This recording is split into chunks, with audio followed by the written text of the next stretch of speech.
Susan Walsh looked out the window of the Celestial Horizon spaceship. Stars filled the darkness of space. She had been the ship's commander for 5 years now. The mission was simple: find alien life. But after years of searching, they had found nothing. Many people back on Earth were starting to think humans were alone in the universe. Today was different. Susan stood in the control room, her heart beating fast. Her hands shook as she held the report. "Are you sure about this, Jack?" she asked the ship's science officer. Jack Miller nodded. His eyes were wide behind his glasses. "Yes, Commander. The signal is clear. It's not random. Someone is trying to talk to us." Susan took a deep breath. After all this time, they had proof. The signal came from the Andromeda Galaxy, millions of light years away. It showed patterns that could only be made by intelligent life. "Have you told the rest of the crew?" Susan asked. "Not yet. I wanted you to see it first." Susan nodded and pressed the button for the ship's speaker. "Attention all crew members. Please come to the main hall in 10 minutes. We have important news." 30 minutes later, the crew of 50 people sat in shocked silence. Jack had shown them the signal. He explained how it used math that all advanced life forms would understand. The aliens were telling them they were coming to meet humans. "How long until they get here?" asked Karen Young, the ship's doctor. Jack looked at his computer. "Based on the signal, they're moving very fast, maybe 3 weeks." The news spread quickly back to Earth. Governments held emergency meetings. News stations talked about nothing else. Some people were excited. Others were scared. What if the aliens wanted to hurt humans? Susan's ship was called back to Earth. They would be part of the team that would meet the aliens. Susan felt both excited and nervous. She had wanted to find aliens her whole life. Now it was happening, and she would be one of the first humans to meet them. 23 days after the signal, the alien ships arrived. There were 5 of them, each bigger than the largest buildings on Earth. They stayed in orbit around the moon, not coming any closer. They sent a message saying they came in peace and wanted to talk. Earth sent a team to meet them on the moon. Susan was part of that team, along with world leaders, scientists, and military officers. They traveled in 10 small ships. When they landed on the moon, the aliens were waiting. Susan was the 3rd person to step out of the ships. She had expected the aliens to look scary or strange. Instead, they were beautiful. They had skin that shone like rainbows and 4 eyes that seemed to see everything. They stood on 2 legs, like humans, but were taller and thinner. One alien stepped forward. "I am Ambassador Zirthal of the Valthiri. We welcome this meeting." The alien's voice came through a small device that translated their words. The world leaders stepped forward and gave their practiced speeches. Susan watched closely. She noticed the aliens seemed to be hiding small smiles like adults watching children say something cute but wrong. After the formal greetings, the aliens invited the humans to a large room in their ship. The room had tables with food and drinks that were safe for humans. As Susan walked around, she heard Zirthal talking to a group of scientists. "We have been watching your planet for many years," the alien said. "We find your species very interesting." "What do you find most interesting about us?" asked one scientist. Zirthal's 4 eyes blinked in a pattern. Susan later learned this was their way of showing amusement. "Your myths and stories about aliens are quite entertaining. You imagine us as either gods who will save you or monsters who will destroy you." Another alien joined them. "The stories about alien abductions were our favorite. Humans believe we steal them from their beds to do experiments." The alien made a sound that might have been laughter. "Until today, we had never even entered your solar system." Susan felt her face get warm. It was like being the new kid at school and hearing the popular kids laugh at your clothes. She stepped closer to the group. "If you've been watching us for so long, why contact us now?" she asked. Zirthal turned all 4 eyes to her. "Your species has reached a point in your development where contact is appropriate. You have begun serious space exploration. Soon you would have found evidence of us anyway." The alien studied her face. "You are Commander Walsh of the Celestial Horizon. Your ship was the first to receive our signal." Susan nodded. Surprised, they knew who she was. We have a proposal, Zirthal continued. We would like to start a cultural exchange program. 5 humans would visit our homeworld while 5 Valkyrie stay on Earth. This way both our species can learn about each other directly. The room got quiet. This was more than anyone had expected. How long would this exchange last? Asked one of the world leaders. 1 Earth year, Zirthal answered. We have studied human biology. You can survive on our world with minimal support systems. Over the next week, Earth's governments discussed the proposal. They finally agreed. Now they had to choose which 5 humans would go. Susan was not surprised when she was selected to lead the human group. She had the most deep space experience. The other 4 chosen were Dr. Peter Collins, a scientist who studied alien life, Lieutenant Grace Martinez, a military officer, Professor Alan Wright, who studied languages, and Nicole Bennett, who studied different cultures. Before they left Earth, Susan's brother Sam hugged her goodbye. Be careful up there, he said. Don't trust them too much. Susan smiled. They've been nothing but friendly so far. Sam shook his head. They laugh at our beliefs about aliens. What if they have beliefs about us that aren't true? What happens when they find out they're wrong? Susan had no answer. She hadn't thought about that. 3 days later, the 5 humans boarded the alien ship called Eternal Wisdom. As Earth disappeared, behind them Susan thought about Sam's words. The Valkyrie had laughed at human myths about aliens. But what if they had their own myths about humans? What would happen when they found out the truth? Susan didn't know it yet, but she would soon find out, and the truth would change both species forever. The journey to the Valkyrie homeworld was long. Susan and the other 4 humans had been on the alien ship Eternal Wisdom for 2 months now. Earth was far behind them, just another small dot of light among countless stars. I still can't believe how fast this ship moves, Peter said as he joined Susan in the observation room. The walls were clear, giving them a perfect view of space as they traveled. Susan nodded. They said it would take 3 months to reach their planet.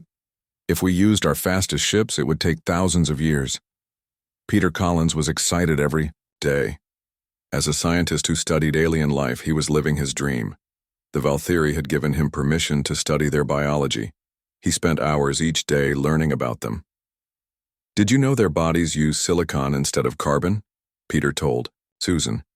That's why their skin looks like that. And they don't need to eat much food. They get energy from light like plants do. Susan had noticed that the Valkyrie only ate once every few days. They would stand in special rooms with bright lights of different colors. Their rainbow skin would absorb the light. Lieutenant Grace Martinez was more interested in the ship itself. She had been a military officer on Earth. Her job on this mission was to learn about Valkyrie technology, especially anything that could be a weapon. They say they don't have weapons, Grace told Susan during their daily meeting. But this ship has defense systems stronger than anything we could imagine. If they wanted to, they could destroy an entire planet. Do you think they would? Susan asked. Grace shook her head. No, they seem peaceful. They told me their society hasn't had a war in over 2,000 years. But they're also not fools. They know not every species they meet will be friendly. Professor Alan Wright spent all his time with the Valkyrie language experts. He was learning their language faster than anyone thought possible. The Valkyrie language had over 200 different sounds. It was also full of math patterns. Some words could only be understood if you solved the math problem hidden in the sounds. It's the most beautiful language I've ever heard, Alan told the group during dinner. When they speak about science or math, the words themselves are equations. It's like their language evolved to make scientific thinking easier. Nicole Bennett had the hardest job. She studied different cultures on Earth. Now she was trying to understand an alien culture. She noticed that even though the Valkyrie said they only believed in science, they had many rituals that looked religious. They stand in circles and move in patterns while saying words together, Nicole told Susan. They say it's just a way to share information, but it looks like prayer to me. One day, Ambassador Zirthal invited the humans to a special meeting. He showed them pictures of the Valkyrie home system. Their planet was huge with 7 large rings around it, like Saturn but bigger. It had 7 moons, and people lived on all of them. Our main planet is called Valthyr Prime, Zirthal explained. Each moon has its own ecosystem. We have changed them over thousands of years to be perfect for different purposes. Susan was amazed. You can change entire moons? Yes. It is simple when you understand the science, Zirthal said. One moon is for growing food. Another is for making technology. One is just for learning and schools. The smallest moon is where we keep our history and art. You have art? Nicole asked, surprised. I thought your people only valued science. Zirthal's 4 eyes blinked in that pattern that showed amusement. Of course we have art. But our art serves a purpose. It helps us understand patterns in the universe. It is not like human art, which often seems to have no purpose at all. That night, Susan couldn't sleep. Something was bothering her about the Valthyri. They were friendly and had shared so much information. But she felt they were hiding something. The next morning, she found Nicole in the food area. Have you noticed how the Valthyri sometimes watch us when they think we're not looking? Susan asked. Nicole nodded. Yes, especially when we do something without planning it first. They seem confused by how we make decisions. And they keep asking questions about human imagination and creativity, Susan added. Almost like they don't understand how those things work. Before they could talk more, an alarm sounded through the ship. Red lights flashed in the hallways. Susan and Nicole ran to the control room where they found the other humans already waiting with several Valthyri officers. What's happening? Susan asked. We are passing through a cosmic storm, a Valthyri officer explained. It is nothing to worry about. Our shields will protect us. The ship shook hard. Through the windows, Susan could see strange energy waves hitting the ship. The Valthyri all stood very still, their 4 eyes moving quickly as they read information on screens that only they could see. Suddenly, one screen showed a warning message that the humans could read too. The ship's translator system was failing. The storm is affecting our technology, Zirthal said. The translator will not work for about an hour until we pass through the storm. The Valthyri began speaking in their own language. Their voices made strange sounds that human ears could barely understand. The humans looked at each other, now unable to understand anything the aliens were saying. Then Professor Alan Wright did something that shocked everyone. He spoke in the Valthyri language. His words weren't perfect, but they were clear enough that the Valthyri could understand him. All the Valthyri in the room stopped moving. They stared at Alan with all 4 eyes wide open. Susan had never seen them look surprised before. What did you say to them? Grace asked Alan. I just asked if we could help, Alan replied. I've been learning their language. One Valthyri officer said something to Zirthal in their language. Zirthal responded sharply, then turned to the humans. Please return to your rooms until the storm passes, Zirthal said in broken English, without the translator's help. We will call you when it is safe. As they walked back to their rooms, Susan whispered to Alan, What's wrong? Why did they react that way when you spoke their language? Alan looked worried. I don't know, but I heard one officer say something about the old texts and it's not possible. Susan remembered her brother's warning. The Valthyri had laughed at human myths about aliens. But what if they had myths about humans? What if Alan had just done something those myths said was impossible? 2 days later, they arrived at Valthyr Prime. As the ship moved into orbit around the huge ringed planet, Susan couldn't help feeling that everything had changed. The Valthyri were watching them, differently now, with what looked like fear. The first week on Valthyr Prime was busy. The humans stayed in a special building made just for them. It had air like Earth's and the right temperature. The Valthyri called it the Earth House. Susan looked out the window at the alien city. The buildings were tall and made of a material that looked like glass but was stronger than steel. The sky was a deep purple color, and the 7 moons could be seen even during the day. They've planned a welcome party for us tonight, Nicole told Susan as she entered the room. All the important Valthyri scientists and leaders will be there. Susan nodded. She had noticed that the Valthyri were being very polite, but they were also keeping their distance. After Alan had spoken their language on the ship, something had changed. The welcome party was held in a large round building. There were about 50 Valtheri present. They stood in small groups, talking quietly.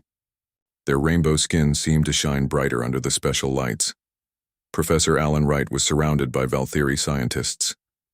They were asking him questions about how he had learned their language so quickly. The translator was working again, so everyone could understand each other. I just listened and practiced, Alan explained. Human brains are good at finding patterns in language. One Valtheri scientist said something to another in their own language, forgetting that the translator would still work. Susan heard the translation in her ear. It should be impossible. Their vocal organs cannot make our sounds correctly. Susan walked over to join the group. Is there a problem with Professor Wright speaking your language? She asked directly. The Valtheri scientist looked uncomfortable. Ambassador Zirthal stepped forward.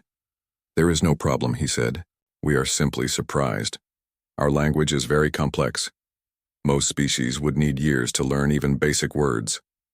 Before Susan could ask more questions, there was a loud noise. The translator in her ear made a strange buzzing sound, then stopped, working again. The Valtheri began speaking quickly to each other. Without the translator, the humans couldn't understand them. Susan looked at Alan, hoping he could tell what was happening.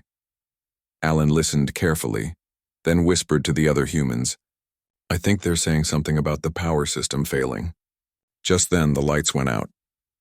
The room was dark except for the glow from the Valtheri's skin. Some of the aliens seemed scared. They moved around quickly, bumping into things. Susan was surprised. The Valtheri had always been so calm and organized. Now they seemed confused. One of the Valtheri scientists approached the humans. He spoke slowly in broken English, trying to communicate without the translator. Big problem. Power. Gone. Need help. Peter stepped forward. Take me to the power control room.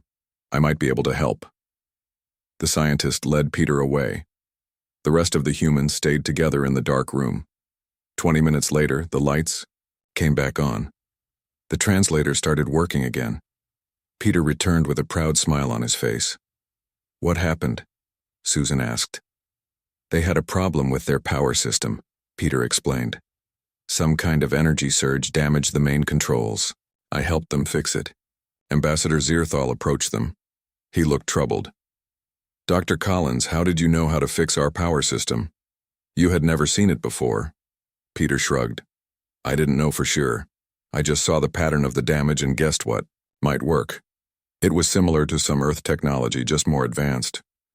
The Valtheri standing nearby began whispering to each other. Susan could hear the translations. He guessed? How can someone guess correctly about technology they've never seen? Just like the ancient texts described. Later that night, back in the Earth house, the 5 humans met to share what they had learned.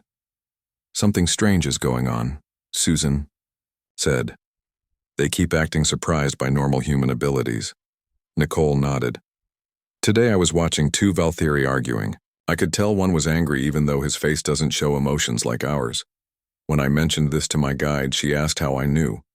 I said I could just feel it from his body language. She seemed shocked. The same thing happened to me, Grace added. I was in their defense center and I noticed something odd about one of their security monitors. It was showing a pattern that didn't match the others. I pointed it out, and they asked how I knew something was wrong without doing calculations. First, Alan had been thinking hard. I've been studying their history books. There's a set of very old texts they call the intuitive ones. These texts describe beings who can know things without calculating, who can feel what others feel, and who can learn impossible skills quickly. So what? Peter asked. Lots of human myths talk about magical beings too. But these aren't treated as myths, Alan explained. They're in their science books, but with notes saying these abilities are impossible according to known science. Susan remembered how the Valtheri had laughed at human myths about aliens.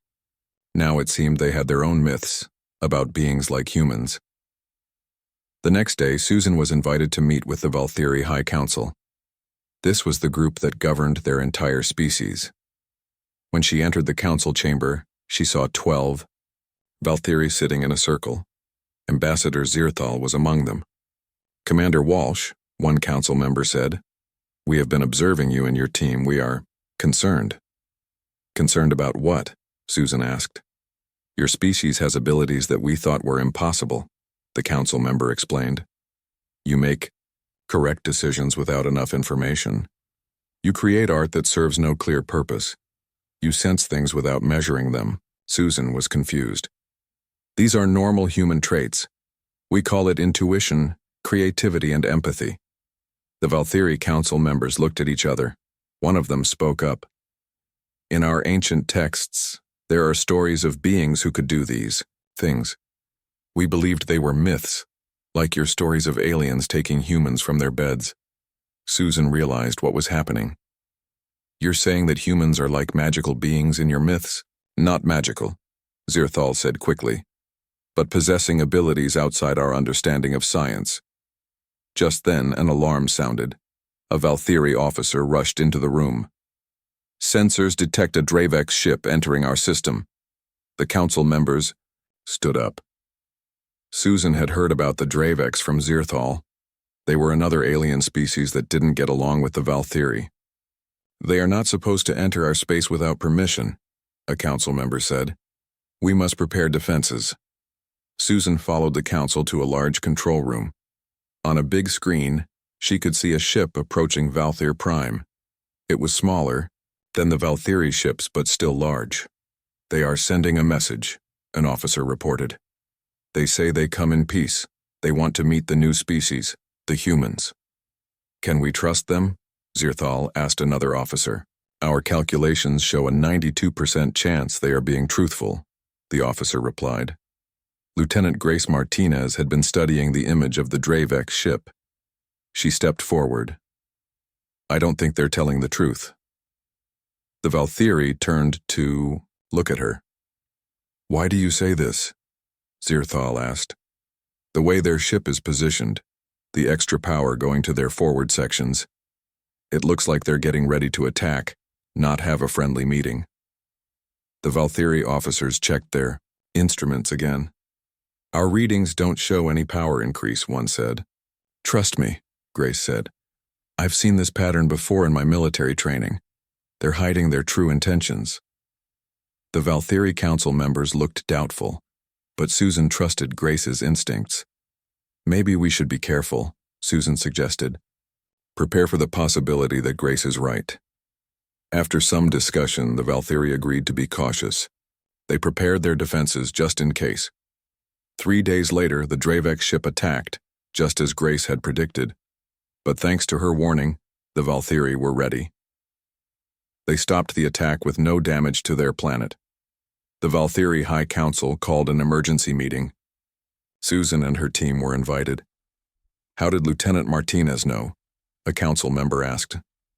"There was no data suggesting an attack." Grace shrugged. "I just knew. I saw the pattern and felt something was wrong." The Valkyrie looked at each other with new understanding. Their myths had come true.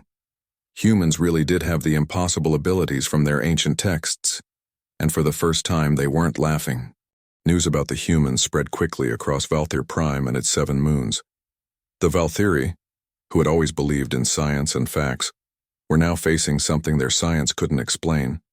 Humans had abilities that should be impossible, according to Valkyrie understanding. Susan noticed the change in how the Valkyrie treated them. Some Valkyrie now avoided the humans, staying far away when they walked through the city. Others followed them everywhere, watching every move they made. A few even bowed their heads when the humans passed by. "This is getting weird," Susan said to her team during their daily meeting. "Yesterday, a group of Valkyrie asked me to touch their children's heads like they thought I could give them some kind of blessing." Nicole nodded. "The cultural researchers keep asking me to explain how humans create art. When I told them we just imagine things and then make them real, they acted like I was describing magic." "The science team is the same," Peter added. "They wanted me to solve problems without using their computers. When I did it using what I call educated guesses, they recorded everything like it was some miracle." Alan had been spending his time reading more of the Valkyrie ancient texts. I think I understand what's happening, he said. Their oldest books talk about beings called the intuitive ones, who would someday visit their world. These beings could know things without calculating, and could feel what others feel. So they think we're these magical beings from their old stories? Grace asked. Not everyone thinks that, Alan explained. The Valkyrie are divided. Some believe the old texts were right all along. Others think there must be a scientific explanation for our abilities. And some are scared of us because we can do things they can't understand. The next day, Ambassador Zirthal invited Susan to a special meeting. When she arrived, she found a room full of Valkyrie wearing special clothing. The clothes had symbols that matched the ones Alan had seen in the ancient texts. What is this? Susan asked Zirthal. This is the Order of Intuitive Truth, Zirthal explained. They have studied the ancient texts for generations. They believe humans are the intuitive ones from the prophecies. An older Valkyrie stepped forward. His skin had faded to pale blues and greens, showing his age. The texts say the intuitive ones will lead us to transcendence, the old Valkyrie said. You will show us how to move beyond calculation to true understanding. Susan felt uncomfortable. We're just humans. We don't have magical powers. What you call intuition is just how our brains work. The old Valkyrie smiled. That is the first lesson. You do not even recognize your own gifts. Later that day, Susan met with another group of Valkyrie. These were military leaders and security experts. Their attitude was very different from the Order of Intuitive Truth.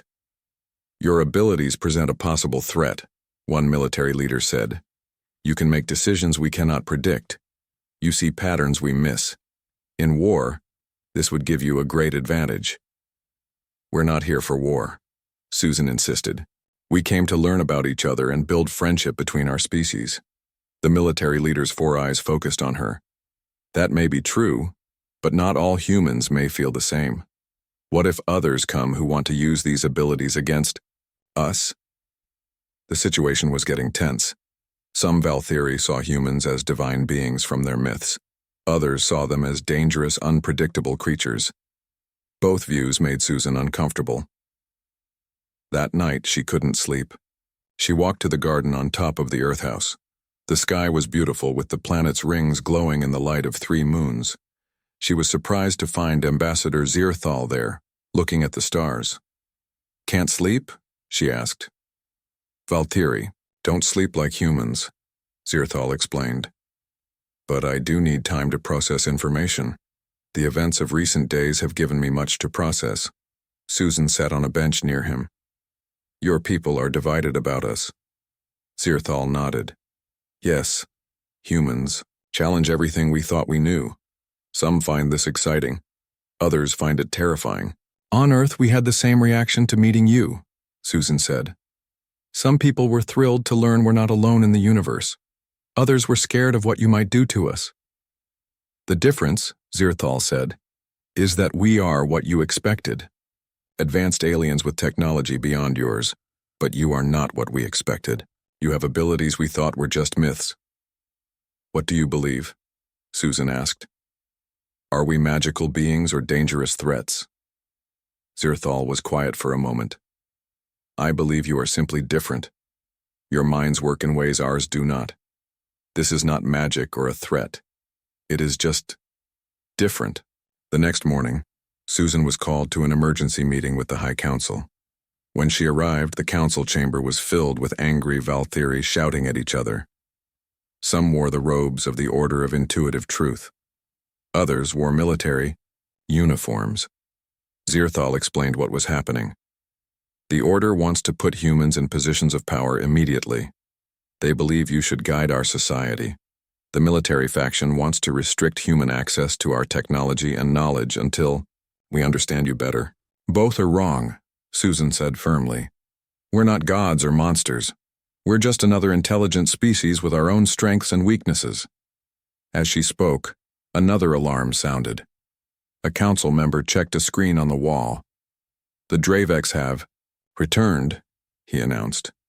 A large fleet this time. They are demanding we turn over the humans to them. The room erupted in chaos. The military leaders wanted to fight. The Order members wanted to hide the humans. Susan raised her voice. "Let me speak to them." Everyone stopped talking and turned to look at her. "The Dravex want us," Susan said. "Let me talk to them and find out why." After some argument, the council agreed. They took Susan to the communication center. On a large screen, she saw a Dravex for the first time. They looked very different. From the Valthyri, their skin was dark and rough like tree bark. They had 2 large eyes and a mouth full of sharp teeth. "I am Susan Walsh, representing humans," she said to the screen. "Why do you want to meet with us?" The Dravex leader smiled, showing those sharp teeth. "We have heard about your abilities. The Valthyri think you are magical beings from their myths. We know better. You are weapons they will use against us. We are neither magical nor weapons," Susan replied calmly. "We are just visitors learning about other intelligent life." "Prove it," the Dravex leader demanded. "Come to our ship alone. If you truly come in peace, you have nothing to fear." The Valthyri immediately objected. It was too dangerous. The Dravex couldn't be trusted, but Susan saw an opportunity. "I'll go," she said, "but not alone. Ambassador Zirthal will come with me." The Dravex leader considered this. "Agreed. 1 human, 1 Valthyri. No weapons. Our ship will send a small vessel to pick you up in 3 hours." After the communication ended, everyone tried to talk Susan out of her plan. "It's too dangerous," Grace argued. "They tried to attack once already." "This could be a trap," Peter added. But Susan had made up her mind. "This conflict is happening because of us. I need to try to fix it." 3 hours later, Susan and Zirthal boarded a small Dravex ship. As they left Valthyr Prime behind, Susan wondered if she had made a terrible mistake. But she also knew that somehow she needed to help these alien species understand each other and understand humans. The future of relations between 3 intelligent species now depended on what would happen next, and Susan had only her human intuition to guide her. The Dravex ship was very different from the Valthyri vessels. While Valthyri ships were smooth and bright, the Dravex ship was dark with rough edges. It reminded Susan of the difference between a dolphin and a shark. Susan and Zirthal were led to a large room where the Dravex leader waited. He was bigger than the other Dravex they had seen. His name was Krell. "Welcome to my ship," Krell said. His voice was deep and rough. "I am surprised you came. Most Valthyri are too afraid to face us directly." Zirthal's skin colors changed slightly, showing he was upset by the comment. But he stayed quiet. "We came to understand why you're so interested in humans," Susan said, "and to prevent any fighting between your species." Krell walked around Susan, studying her closely. "The Valthyri think you have magical powers. They believe their old stories about beings who can know things without calculating." "Do you know what we believe?" Susan shook her head. "We believe you are weapons," Krell said. "Living weapons the Valthyri will use against us. Their scientists probably changed your genes to give you these abilities." "That's not true," Susan said firmly. "Humans evolved on Earth, millions of light years from here. We developed our abilities naturally. The Valthyri didn't create us." Krell looked doubtful. "Then prove it. Our scientists have prepared tests to see if you are natural or made in a lab." Susan didn't like the sound of this. "What kind of tests?" "Simple ones," Krell assured her. "We will ask questions and scan your brain. If you are natural, we have no quarrel with you. If you are Valthyri weapons, we must destroy you before they use you against us." Susan looked at Zirthal, who seemed very uncomfortable. "I'll take your tests," Susan said. "But then, you need to listen to what I have to say." The tests took several hours. The Dravex scientists asked Susan many questions and scanned her body and brain with strange devices. They took small samples of her hair and skin. Susan answered their questions honestly and allowed the tests, though some were uncomfortable. Finally, the Dravex scientists reported to Krell. They spoke in their own language, which Susan couldn't understand, but she could tell from their body language that they were surprised by something. Krell turned to her. "Our scientists say you are natural. Your abilities developed on their own, not in a lab. This changes things.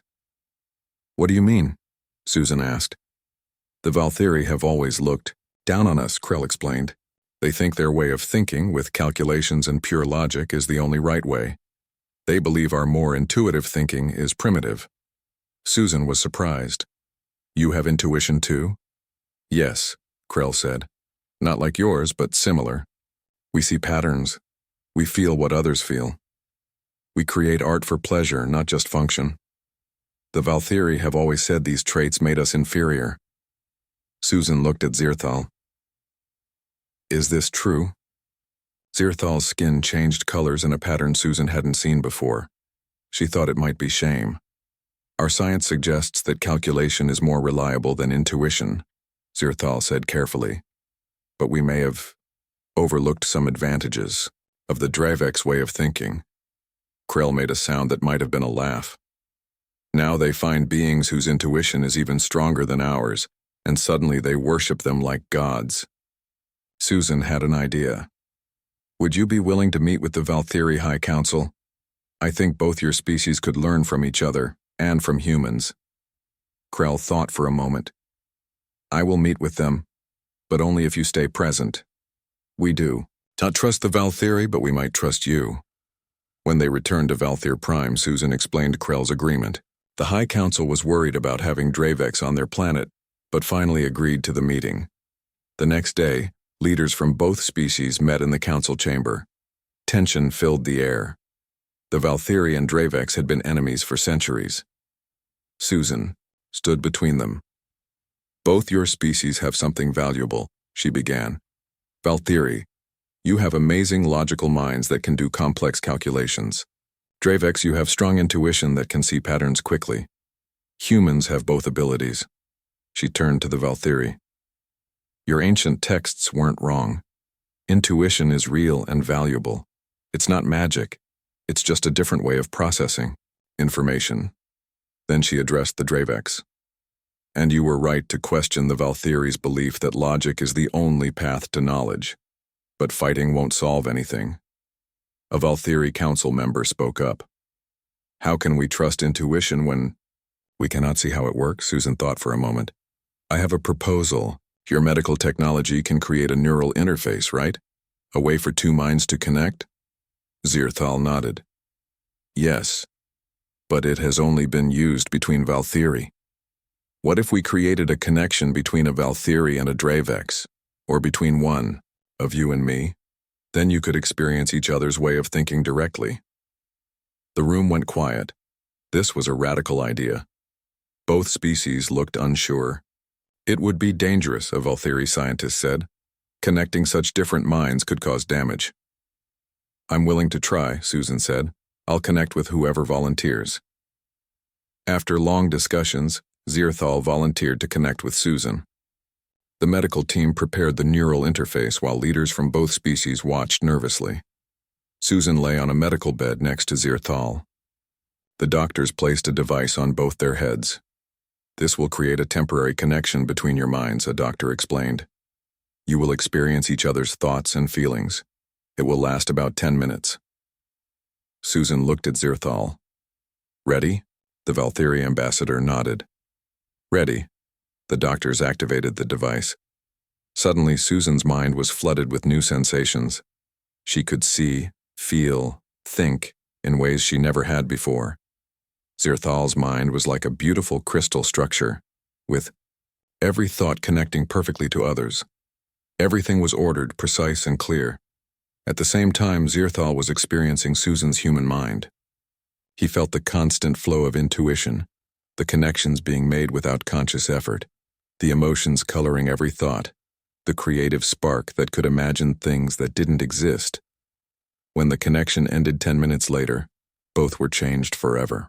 I understand now, Zirthal said, his voice filled with wonder. Intuition is not magic, it is simply different. Your mind processes information in ways ours does not. In the days that followed, more Valtheri and Dravex volunteered to connect, with humans and with each other. Each connection built more understanding between the species. 1 month later, The three species signed a historic agreement. They would share knowledge and technology. They would respect each other's different ways of thinking, and they would explore the galaxy together, combining logic, intuition, and human creativity. As Susan prepared to return to Earth with her team, Zirthal came to say goodbye. "We laughed at your myths about aliens," he said. "You probably laughed at our myths about intuitive beings. We were both wrong, and we were both right." Susan smiled. "That's the great lesson we've learned. No species has all the answers, but together we can find more of them." As the Earthship prepared to leave, Susan looked out at the strange planet that had changed her forever. The journey home would be long, but she carried with her the knowledge that the universe was full of different minds, different ways of thinking, different truths, and she knew that somewhere on a distant world, aliens were no longer laughing at human myths. They were learning from them, just as humans were learning from the aliens. Sometimes myths contained more truth than anyone realized.